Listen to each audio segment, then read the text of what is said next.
Pushpa 2 movie की starting में हमें दिखाया जाता है बहुत बड़े बड़े कंटेनर जो कि जापान में यहाँ पर पहुँचे होते हैं एंड उसके ऊपर लिखा होता है पुष्पा उल्टा नाम। तो उस कंटेनर के अंदर से पुष्पा भाऊ को निकाला जाता है एंड वहाँ के जो जापानी स्मगलर जो होते हैं, चंदन के लकड़ी को स्मगल करने वाले स्मगलर यहाँ पर पुष्पा भाऊ को उल्टा टंगा देते हैं एंड पुष्पा भाऊ का फेस दिखाया नहीं जाता। वहाँ पर में हमें एक ब्लैक मैन दिखाया जाता है जो कि पुष्पा भाऊ का आदमी होता है एंड वो बोलता है जापानीज वर्ड में जब तो ऐसे जापानीज टाइप के कुछ बोलता है एंड उसके अंदर से पुष्पा भाऊ यहाँ पर स्टाइल मार के बाहर निकलते हैं। आगे हमें सीन में दिखाया जाता है कि यहाँ पर जो भंवर सिंह शेखावत होता है वो यहाँ पर इन लोगों के बीच में जो मजदूर होते हैं यहाँ पर बैठ जाता है और बैठ के जो है यहाँ पर बाकी सब इन लोगों के भीड़ में बैठ के सिंदीगुड़ी के जंगल के एरिया के अंदर पहुँच जाता है जहाँ पर चंदन की लकड़ी की कटाई एंड उसके जो छुपे हुए अड्डे होते हैं वहाँ पर में ये पहुँच जाता है एंड पहुँचने के बाद उन सबको यहाँ पर बंदूक दिखा के सबको पकड़ लेता है एंड उसने जो चंदन की लकड़ी का बहुत सारा 2 करोड़ या 20 करोड़ का माल पकड़ा होता है वो उसके पास होता है। तो यहाँ पर पुष्पा भाऊ अपने आदमी को छुड़ाने के लिए पुलिस स्टेशन आते हैं एंड अपने अपने एक एक करके आदमी को छुड़ाने की बात करते हैं पुलिस वालों से। तो पुलिस वाले जो है यहाँ पर शेखावर के डर से बिल्कुल भी यहाँ पर उनको छोड़ने के लिए राजी नहीं होते। तो पुष्पा भाऊ एक एक करके पुलिस वालों ने जहाँ पे उन सभी मजदूरों को रखा होता है वहाँ पर अंदर खोल के देखते हैं तो वहाँ पर एक मजदूर के हाथ में चोट लगी होती है एंड उसके शर्ट पे कंधों के अंदर में घाव लगे होते हैं। अंदर की तरफ वो छुपाते हैं कि भंवर सिंह ने उसको बहुत मारा था। यहाँ पर जो नाम उसका पूछने की बहुत कोशिश करते हैं लेकिन भंवर सिंह जो है तो यहाँ पर भंवर सिंह जो है पुष्पा का नाम निकालने की बहुत कोशिश करता है एंड उनके अड्डे का बहुत सारा इंपॉर्टेंट इन्फॉर्मेशन निकालने की कोशिश करता है। पुष्पा भाऊ के आदमी पुष्पा भाऊ का साथ देते हैं एंड पुष्पा भाऊ के बारे में कोई भी इन्फॉर्मेशन नहीं देते। तो पुष्पा भाऊ बोलते हैं कि हम लोग चंदन की लकड़ी जब उठाते तो यहाँ पर घाव हो जाता है और यहाँ पर अब सारे पुलिस वालों को जो है उठा के हम लेके जाएंगे, ऐसा यहाँ पर प्लान बनाते हैं। तो यहाँ पर जो है ये लोग बोलते हैं कि नहीं पुष्पा वो ऐसा मत करो, हमारी नौकरी चली जाएगी, तुम लोगों की पेमेंट कितनी है? तो बोलते हैं 10,000। सारे के सारे पुलिस वाले एक लाइन में लग जाते हैं और पुष्पा वो सारे के सारे लोगों को उनका पेमेंट के साथ डबल पेमेंट करके देते हैं। उनको उनके बेटी का खर्चा, एजुकेशन का फंड, शादी का खर्चा एंड और भी कई सारे चीज़ें यहाँ पर बता के काफ़ी सारा पैसा 40 लाख, किसी को 45 लाख, किसी का 55 लाख, किसी का 80 लाख और जो उनके बचे हुए जितने भी दिन बचे होते हैं उस पुलिस में ड्यूटी रिटायर होने के तक का वो तक का माल जो है यहाँ पर पुष्पा वो हर एक पुलिस ऑफिसर को देते हैं और जिसका कैलकुलेट करके 33 लाख 3 करोड़ समथिंग जो करेंसी होती है यहाँ पर बन जाए। तो पुष्पा वो है सारे पुलिस वाले को खरीद लेते हैं एंड भंवर सिंह जो है आता है पुलिस स्टेशन के अंदर और पुलिस स्टेशन के अंदर देखता है कि सारे के सारे पुलिस वाले यहाँ पे छोड़ के जा चुके हैं एंड एक और पुलिस वाला होता है वो भी यहाँ पर अपना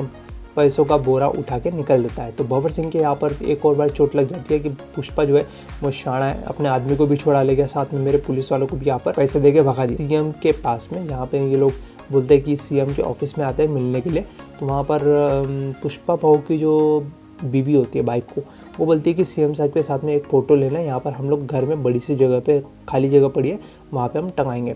तो पुष्पा भाऊ बोलते हैं ठीक है मैं सीएम साहब के साथ फ़ोटो लेके आऊँगा।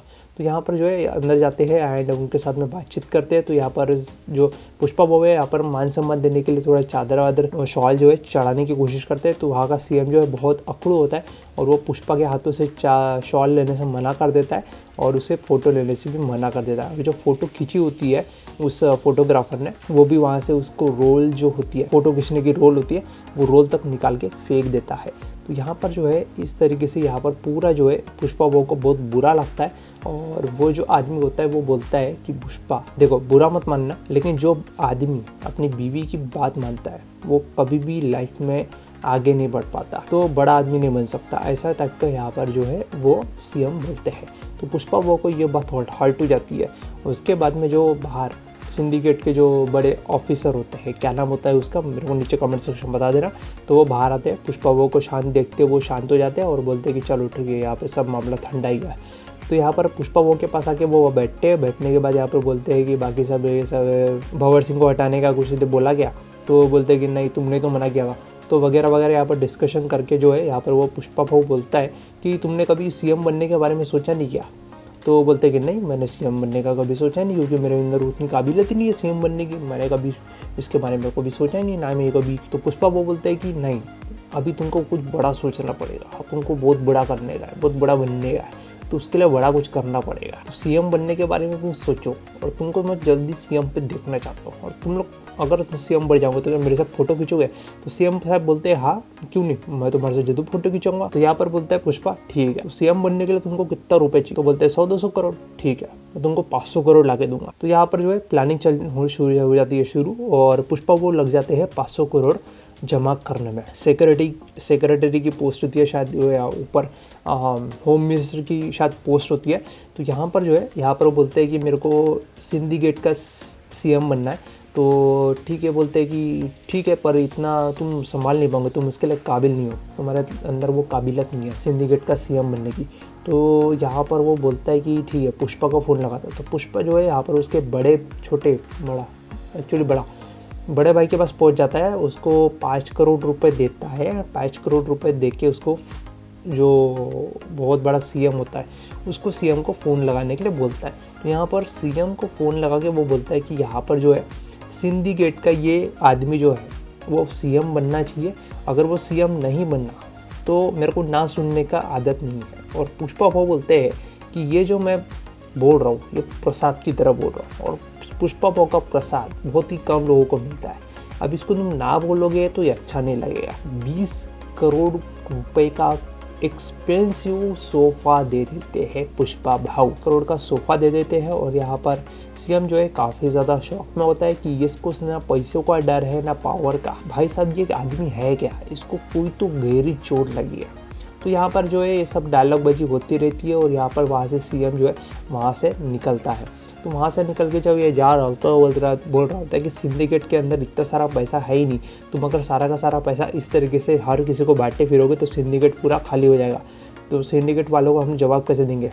तो यहाँ पर बोलते हैं कि सिंधी गेट वालों का जो जवाब देने की ज़रूरत नहीं है, हमें अपना खर्चा बढ़ाना होगा, हमें हमारा बजट बढ़ाना होगा, हमें यहाँ पर। तो यहाँ पर पुष्पा वो जो है यहाँ पर डीलर के पास में पहुँच जाती है, जो कि बहुत बड़ा डीलर होता है, श्रीलंका से उसका कोई रिलेशन होता है। तो यहाँ पर उसका डील करते हैं 5,000 करोड़ का। 5,000 करोड़ में से 100 करोड़ का हेलीकॉप्टर ले लेते हैं, और इनको जो है टेम्पो में जाने को बोल देते हैं। तो पुष्पा वो है, किसी को भी आगे बढ़ने नहीं देते और खुद को झुकने नहीं देते साला। तो हेलीकॉप्टर के अंदर ये लोग आगे पहुंच जाते हैं, और एक एक करके सारे जितने भी स्मगलर होते हैं जो चंदन की लकड़ी का स्मगल करते हैं, उन सभी को फ़ोन करते हैं कि 45 टन तू ला के दे, 20 टन तू ला के दे, 15 टन तू ला के दे।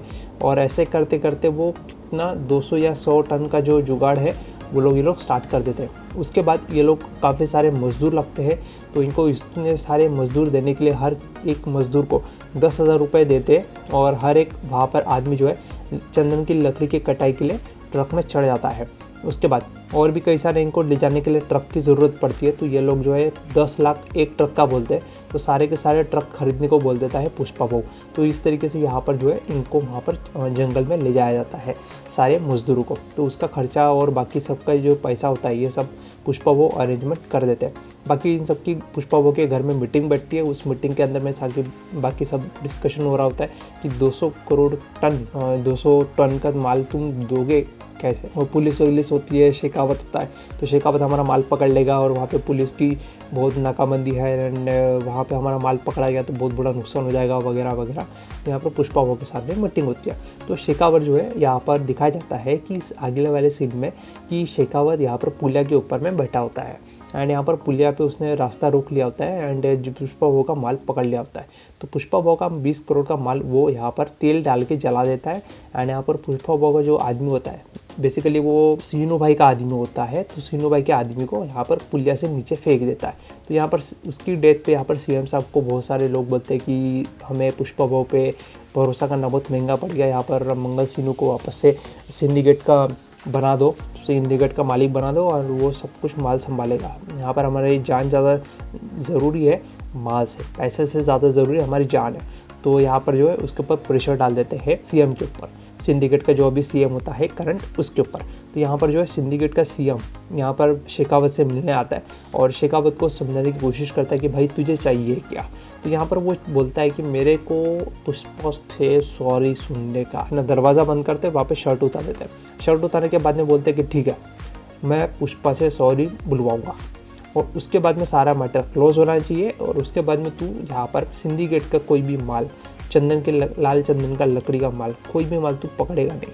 तो यहाँ पर जो है पुष्पा भोग तक मैसेज पहुँचा दिया जाता है और जो रेड्डी होता है, रेड्डी के हाथों पुष्पा भोग को मैसेज पहुँचा दिया जाता है। तो यहाँ पर पुष्पा भोग जैसे तैसे करके पुष्पा भोग को लाया जाता है दारू पिला के, ताकि वो सॉरी बोल दे शेखावत को और मैटर क्लोज हो जाए।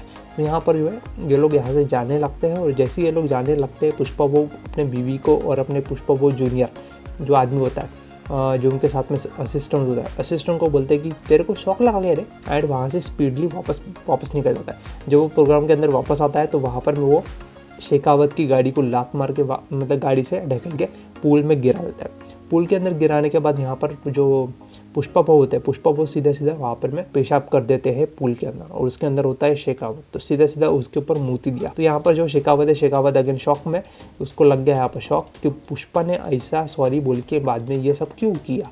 तो पुष्पा भोग बोलते हैं कि तेरी हिम्मत कैसी हुई मेरे से सॉरी बोलवाने के लिए, ये साले का इसकी औकात नहीं है और इसके सामने तुमने मेरे को सॉरी बोलने लगा दिया। तो यहाँ पर जो है पुष्पा वो एक एक करके सारे के सारे पुरानी जितनी भी पुरानी बातें हैं सारे के सारे बातें खोदने लगते हैं और एक एक करके सबको बोलते हैं कि इसके पहले का जो इंस्पेक्टर था ना ईमानदार वाला, उसको जाके मैं सलाम ठोकेगा, लेकिन इस साले भड़वे के सामने मैं सॉरी नहीं बोले, बिल्कुल नहीं झुकेगा साला। तो यहाँ पर एक एक करके सारे के सारे जो सिंडिकेट के स्मगलर होते हैं, जो भी पार्टी वाले बिजनेस वाले होते हैं, सबके सामने बोलते हैं कि यहाँ पर सिंडिकेट का मालिक मैं खुद बना हूँ, तुम लोगों ने मेरे को मालिक नहीं बनाया, मैं खुद बना हूँ यहाँ पर। तो यहाँ पर सिंडिकेट का मालिक बनने के लिए यहाँ पर पुष्पा ने बहुत मेहनत की थी, पार्ट 1 में सब दिखाया। तो यहाँ पर शेखावत के पास 20 करोड़ का माल है, ये सब बोल के यहाँ पर एक दूसरे को ये लोग चढ़ाने लग जाते हैं। तो इनके पास शेखावत के पास में 20 करोड़ का माल है, ये बात बोल के उकसा देते हैं पुष्पा भाव को और पुष्पा भाव थोड़ा शांत हो जाता है और उसके बाद में यहाँ पर शेखावत को चैलेंज दे देता है कि रोक सका है तो रोक ले, मेरे को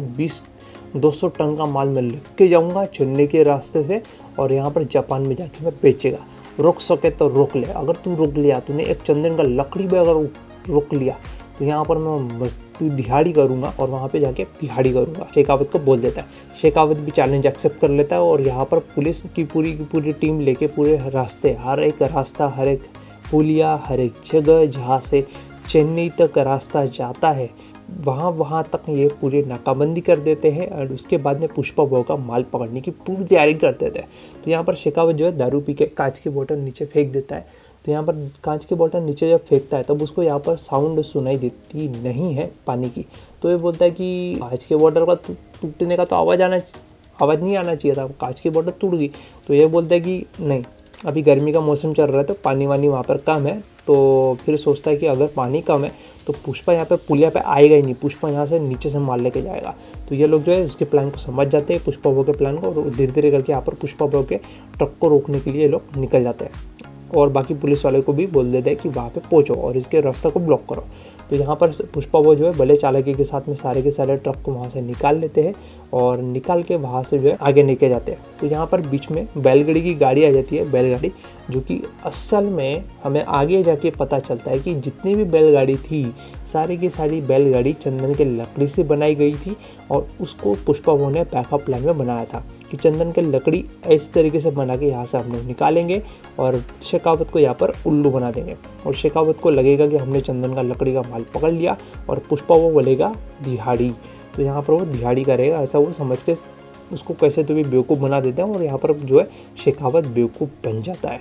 यहाँ पर ये लोग जो है चेन्नई के लिए वो असली चंदन की लकड़ी का माल लेके जा रहे होते हैं और नगरी में यहाँ पर जो है वहाँ पर वो पहुँचा देते हैं। तो जब ये शेखावत को समझ में आता है, आगे जाके बाद में समझ में आएगा, तो यहाँ पर जो पुष्पा भाव का जो असिस्टेंट होता है, असिस्टेंट जो है यहाँ पर ट्रक लेके जा रहा होता है और पुष्पा भाव उसको गाइड कर रहे होते हैं कि कहाँ क्या करना है, कहाँ पे टर्न लेना है, कौन से रास्ते पे चलते रहने का, वो सब यहाँ पर पुष्पा वो बता रहे होते हैं। तो शेखावत उनके बीच में यहाँ पर बैलगाड़ी लेके पहुँच जाता है और पुष्पा बहू का असिस्टेंट यहाँ पर ट्रक से कूद जाने को बोलता है, तो बाकी लोगों को कूद जाने के लिए बोलता है। तो पुष्पा बहू के बोलने पे यहाँ पर सब लोग कूद जाते हैं और कूदने के बाद में जो है सारे के सारे ट्रक उसके सामने गिर जाते हैं। चंदन की लकड़ी सारी की सारी गिर जाती है शेखावत के सामने और यहाँ पर जो है शेखावत सारे के सारे माल को जब्त कर लेता है और यहाँ से वो लोग निकल जाते हैं। तो इसके बाद में जो बैलगाड़ी होती है, बैलगाड़ी अपनी चंदनी के रास्ते पे निकल जाती है और बैलगाड़ी की जो चंदन का असली लकड़ी का माल होता है यहाँ पर सबके सब जमा हो जाते हैं। तो शेखावत को लगता है कि सारे के सारे चंदन का लकड़ी का माल वो पकड़ लिया और प्रेस कॉन्फ्रेंस वालों को बुला लेता है प्रेस कॉन्फ्रेंस करने के लिए। तो यहाँ पर प्रेस वालों के सामने बोलता है कि मैंने पुष्पा का माल पकड़ लिया जो कि चंदन का लकड़ी का स्मगल करता था और चेन्नई में यहाँ पर लेके जाने वाला था। तो चंदन में मैं ले जाने वाला था, तो उसके पहले ही मैंने पकड़ लिया। और यहाँ पर जो है मंगल सिंह जो है माल को थोड़ा चेक करता है, उसको डाउट होता है कि अरे तो चंदन की लकड़ी है ही नहीं, इसको तो बस नॉर्मल लकड़ी है जिसके ऊपर में लाल कलर चढ़ा हुआ है। शेखावत को बताता है कि चंदन की लकड़ी तो है ही नहीं है, तो नकली लकड़ी है और ऐसा मंगल सिंह ने बताया। तो जब इसको कान में बात बता दी है तो यहाँ पर वो तुरंत वहाँ से भागते हुआ आता है अंदर की तरफ और चंदन की लकड़ी को टुकड़ा काट के यहाँ पर उसको पूछता है कि चंदन की लाल चंदन की लकड़ी में। और तो सैंड्रा नाम का जो लकड़ी होती है वो यहाँ पर चंदन के लाल चंदन की लकड़ी का एकदम डुप्लीकेट कॉपी होती है जिसके अंदर में लाल नहीं होता, खाली बाहर बाहर लाल होता है। तो ये जो लकड़ी है यहाँ पर ये लोग शेखावत के हाथ में पुष्पा बहू ने भिजवा दी थी, मतलब उसके लिए रखी थी ताकि उसको बेवकूफ़ बनाया जा सके और असली चंदन की लकड़ी वहाँ से आराम से बिना किसी प्रॉब्लम के निकाल सके। और उसके नाक के नीचे से लोग चंदन की लकड़ी निकाल लेते हैं। तो यहाँ पर जब तक शेखावत को समझ में आता है कि असली बैलगाड़ी ही वहाँ पर में चंदन की लकड़ी की बनी हुई थी जो इसने पुष्पा बहू ने आराम से निकाल ली। तो ये लोग सुबह जब देखते हैं कि यहाँ पर जो है माल इसका कुछ मिलता नहीं है और पुष्पा बहू आराम से वहाँ से बैलगाड़ी निकाल रहे होते हैं, तब इसको हिट करता है अरे ऐसी बात है क्या। तो यहाँ पर जो एक बैलगाड़ी है यहाँ पर पुष्पा वो बेचते हैं उसके पास और उसके अंदर एक बम लगा देता है। तो यहाँ पर वो एक लकड़ी का जो चक्के में से एक लकड़ी का पट्टा तोड़ता है शेखावत और उसको समझ में आता है कि अच्छा तो ये लकड़ी जो है चंदन की लकड़ी है और यहाँ पर उसको हिंट करता है। तो यहाँ पर जब पुष्पा वो बोलते हैं कि ये देख इशारा में बोलते हैं बहुत फनी वे में, तो मेरे को पसंद आया सीक्वेंस। एंड उसमें ये लोग एक दूसरे को चंदन की लकड़ी चन्नी पहुँच गई वगैरह इशारा करके यहाँ पर बोल देते हैं। और पुष्पा वो बोलते हैं कि तुम साले फ्लावर हो, तो यहाँ पर मैं अकेला फ्लावर नहीं हूँ, यहाँ पर मंगल सिंह और उसकी बाई को भी यहाँ पर फ्लावर बन गई है, यहाँ पर वैसा बोलता है। और उसके बाद में जब उसको ध्यान में आता है अरे पुष्पा ने तो बेवकूफ़ी कर दी कि चंदन की लकड़ी में एक उसने यहाँ पर बोला था कि टुकड़ा भी अगर तूने पकड़ लिया तो मैं दिहाड़ी करूँगा। तो यहाँ पर जो है उसको बोलता है कि तूने तो खुद अपने पैर पे कुल्हाड़ी मार दी और ये तूने चंदन की लकड़ी मेरे हाथ में दे दी, तूने मेरे को फ्लावर समझाएगा। मैं तो ऐसा टाइप का वो डायलॉग बोलता है। डायलॉग बोलते ही यहाँ पर वो ब्लास्ट कर देता है, उसके नीचे लगाया हुआ बम ब्लास्ट हो जाता है और सारी की सारी जो चंदन की लकड़ी से बना हुआ जो बैलगाड़ी थी वो बैलगाड़ी यहाँ पर ब्लास्ट हो जाती है और सारी की सारी लकड़ियाँ जल जाती है। तो उसके बाद दिखाने के लिए कुछ होता ही नहीं है और पुष्पा वो यहाँ पे मज़े लेते हुए उसके आगे जा रहे होते हैं।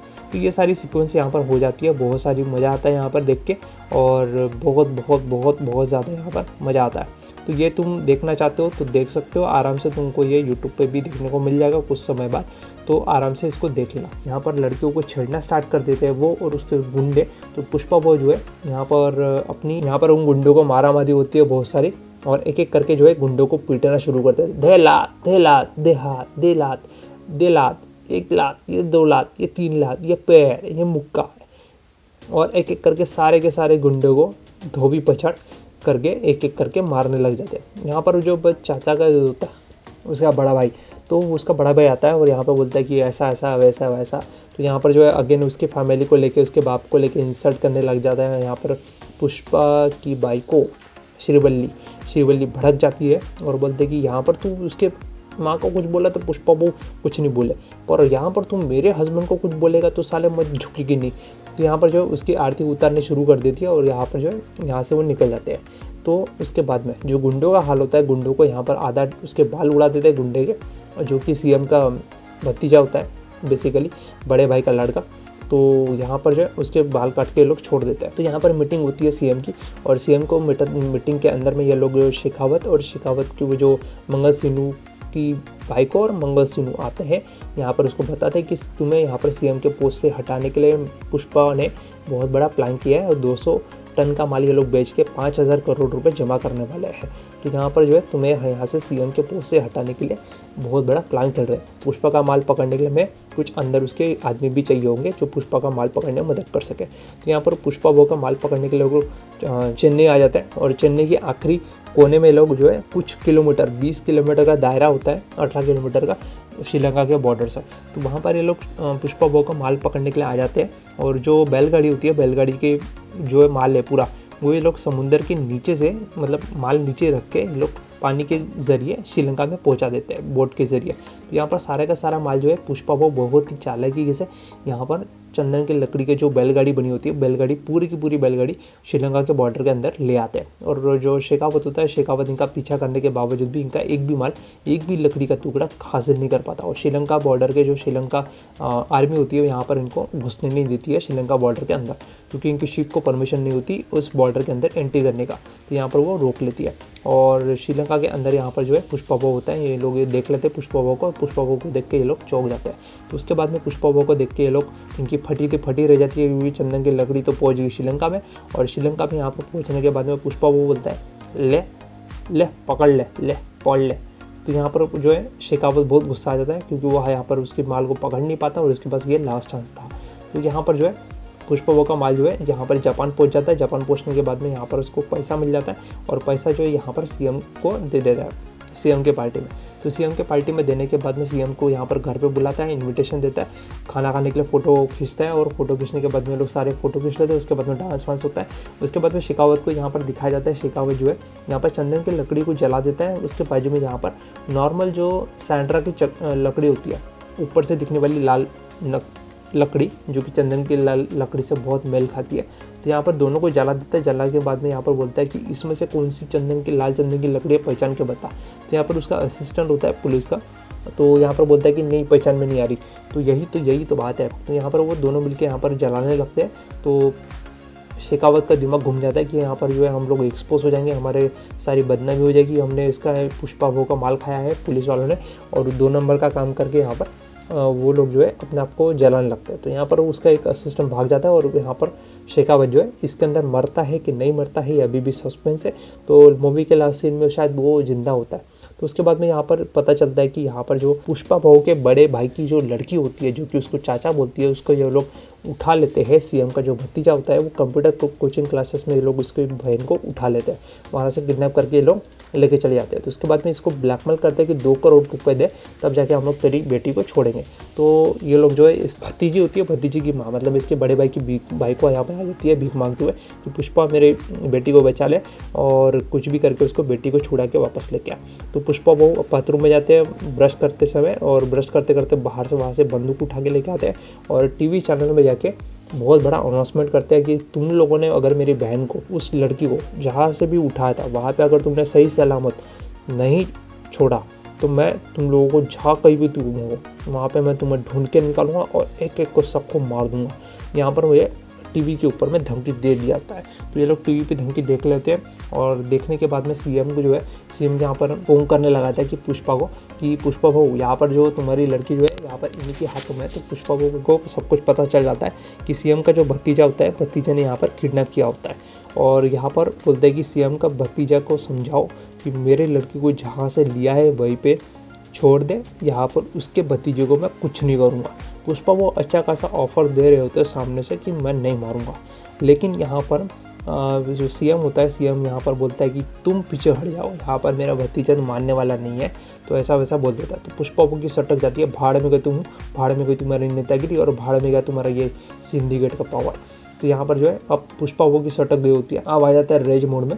और उसके बाद में यहाँ पर जो है सीएम के भतीजे का लोकेशन ये लोग पता कर लेते हैं और सीएम का भतीजे का फ़ोन आ जाता है इनको कि लड़की जो है हमारे पास है और तुम पुष्पा अकेले आना एकदम लेने के लिए। तो यहाँ पर पुष्पा हेलीकॉप्टर में बैठे अकेले निकल जाते हैं उसके अड्डे पे, और अड्डे पे जाने के बाद में गन से एक एक करके टीवी फोड़ देता है। और टीवी फोड़ने के बाद में यहाँ पर इसके भतीजे के ऊपर में जो गुंडा होता है, गुंडे के गले पे गन लगाते हैं और बोलते हैं कि कहाँ है लड़की।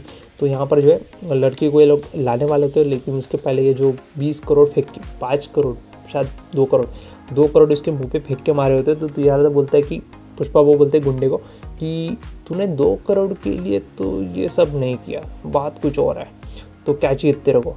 पुष्पा बोलता है तो पुष्पा वो उस दिन का जो पुष्पा वो को मारने लगते हैं, साड़ी वाड़ी पहनाने लगते हैं एंड उसको मारने का फील नहीं आ रहा बोलते गुंडे को। तो उस दिन इसको साड़ी में मार रहे थे तो फील नहीं आ रहा बोलते, तो इसको साड़ी पहनाते हैं पुष्पा भाऊ को। और पुष्पा भाऊ को साड़ी पहनाने के बाद वहाँ पर गुंडे को बुला लेते हैं और पुष्पा भाऊ को मारने के लिए। और जो गुंडा होता है पहले पुष्पा भाऊ की साइड लेने लगता है, पुष्पा भाऊ का ऑरा बताता है। और जैसे ही वो एक गुंडे से लकड़ी लेता है, लकड़ी घुमाती है यहाँ पर पुष्पा भाऊ के सर पे दे मारता है और पुष्पा भाऊ सीधा नीचे। और उसके बाद में पुष्पा भाऊ के हाथ और पैर ये लोग जो है बांध देते हैं। और पुष्पा भाऊ के हाथ पर बांधने के बाद में उस लड़की को लेके आते हैं और उस लड़की के एक एक करके ये लोग जो है हरकतें करते हैं, जिसको मैं नहीं बोलना चाहता। तो वो सब जो है पुष्पा भाऊ के ठीक सामने करने लगते हैं। तो पुष्पा भाऊ एकदम चिढ़ते हैं और चिढ़ के एक एक करके यहाँ पर गुंडों को जो है उछल के मार रहे थे, लिटरली उछल के अपने मुंह से उनकी गर्दन पकड़ के एक एक को मार रहे होते। और एक एक की हाथ को ऐसे ही गर्दन में लपट के एक एक गुंडे को पटक के मार रहे होता है।